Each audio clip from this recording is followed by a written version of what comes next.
This story about vultures attacking cars at the lake was so bizarre, we just couldn't get everything in that we wanted to talk about. So I actually wanted to talk a little bit about the story behind the story.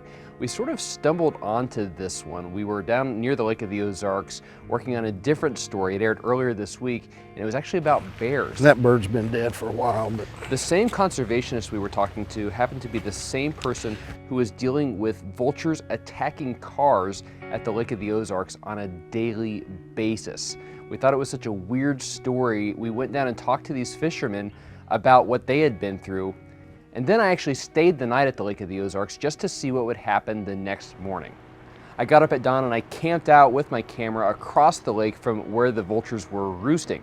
First I was discouraged because they really weren't doing much, but as the sun came up, the vultures started to do their thing. They were circling overhead, they were sort of hunting for food, and then all of a sudden they just descended on this parking lot.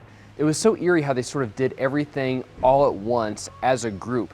In fact, in my mind, I sort of called them hell pigeons because they were scary looking. We didn't see them roosting on any cars, but they were thick in this area and they didn't seem to be bothered by me at all. Now, in the story, you heard from fishermen who had their vehicles damaged, but we also spoke to a woman who had her RV damaged. The vultures are a problem. She said the vultures actually tore the material off of the roof of her RV and that it did more than $7,000 worth of damage. Conservationists say these vultures will also attack small livestock like young calves. They're still trying to find a way to get rid of them.